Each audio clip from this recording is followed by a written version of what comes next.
नमस्कार। कभी सोचा है हजारों साल पुराने भारत की वो कहानियां वो हम तक आखिर पहुंची कैसे? आज हम इसी सवाल का जवाब ढूंढेंगे। हम समय में थोड़ा पीछे जाएंगे और देखेंगे कि प्राचीन भारत का इतिहास आखिर लिखा कैसे गया। ये सवाल तो है बड़ा दिलचस्प, है ना?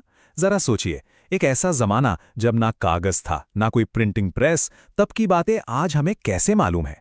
सच कहूं तो ये किसी जासूसी कहानी से कम नहीं है, जहां हमें छोटे छोटे सुरागों को जोड़कर एक पूरी तस्वीर बनानी पड़ती है। और हाँ, इस जासूसी कहानी के डिटेक्टिव कौन हैं? वो हैं हमारे इतिहासकार। यही वो लोग हैं जो बिखरे हुए सुरागों को एक एक करके उठाते हैं, उन्हें अच्छे से परखते हैं और फिर हमारे सामने अतीत की एक झलक रख देते हैं। तो चलिए अब देखते हैं कि ये सुराग आखिर हैं क्या चीज़। तो देखिए, इतिहासकारों के पास ना मोटे तौर पर चार तरह के सुराग होते हैं।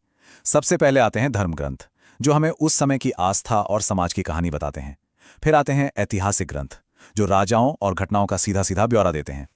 तीसरा जरिया है विदेशी यात्रियों के लिखे हुए सफरनामे, जो हमें एक बाहरी नज़र से दिखाते हैं कि तब का भारत कैसा था। और चौथा और शायद सबसे ठोस सुराग है पुरातात्विक साक्ष्य, मतलब जमीन के नीचे दबे हुए सबूत, जैसे पुराने सिक्के, बर्तन और इमारतें। आज हम अपनी पड़ताल शुरू करेंगे पहले और सबसे पुराने सुराग से, यानी धर्म ग्रंथों से। और जब हम धर्म ग्रंथों की बात करते हैं तो जाहिर है सबसे पहले नाम आता है वेदों का। तो चलिए इस पहले सुराग की गहराई में उतरते हैं। इसमें कोई शक नहीं है कि भारत का सबसे पुराना, सबसे प्राचीन धर्म ग्रंथ वेद ही है। ये हमें उस दौर में झांकने का मौका देते हैं जिसके बारे में जानने का हमारे पास और कोई सीधा रास्ता है ही नहीं। अब सवाल ये है कि इतना विशाल ज्ञान एक जगह आया कैसे? तो देखिए, माना जाता है कि इसका संकलन यानी इसे एक साथ इकट्ठा करके व्यवस्थित करने का काम महर्षि कृष्ण द्वैपायन वेद व्यास ने किया था। सोचिए कितना बड़ा काम रहा होगा ये। तो कुल कितने वेद हैं? कुल मिलाकर 4। और ये 4 वेद हैं: ऋग्वेद, यजुर्वेद, सामवेद और अथर्ववेद।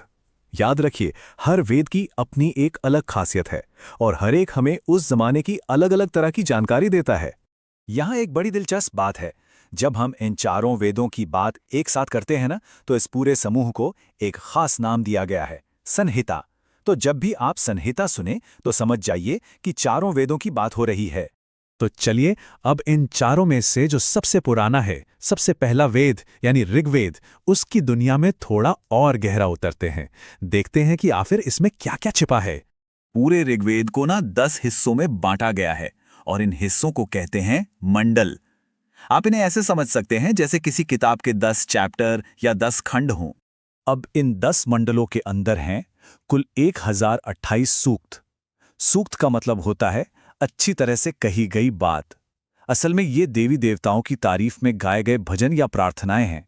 और फिर इन सूक्तों के अंदर हैं लगभग 10,462 ऋचाएं, यानी कि श्लोक। अब आप इस संख्या से ये अंदाजा लगा सकते हैं कि ये कितना कितना विशाल ग्रंथ है। तो सवाल ये उठता है कि इन ऋचाओं को रचने वाले ऋषि कौन थे, या जो इनका पाठ करते थे उन्हें क्या कहा जाता था? तो उन्हें कहते थे होता। लेकिन सबसे जरूरी सवाल कि आखिर ऋग्वेद से हमें पता क्या चलता है? तो देखिए, ये हमें उस दौर के आर्यों के सामाजिक जीवन के बारे में बताता है। उनके धार्मिक विश्वास कैसे थे, वो किन देवताओं को मानते थे, इन सब के बारे में सीधी जानकारी देता है।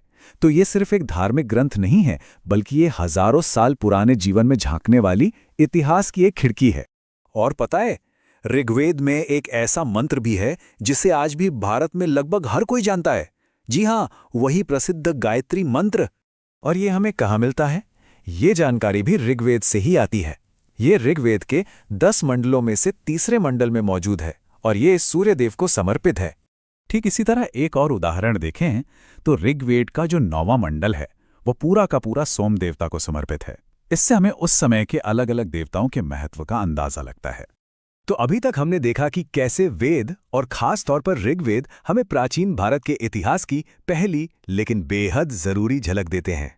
तो मतलब साफ है, ये जो धर्म ग्रंथ हैं ये सिर्फ आस्था का विषय नहीं है। इतिहासकारों के लिए तो ये शुरुआती समाज और संस्कृति को समझने का एक बेशकीमती खजाना है। लेकिन रुकिए, ये तो कहानी का सिर्फ पहला हिस्सा था। ये तो सिर्फ पहला सुराग था। जरा सोचिए, जब हम इसमें ऐतिहासिक ग्रंथों, विदेशी यात्रियों के लेखों और जमीन के नीचे दबे सबूतों को भी जोड़ेंगे, तब प्राचीन भारत की कितनी दिलचस्प और पूरी तस्वीर हमारे सामने आएगी। बाकी के स्रोत हमें और कौन-कौन से राज बताएंगे? ये जानना वाकई में बहुत रोमांचक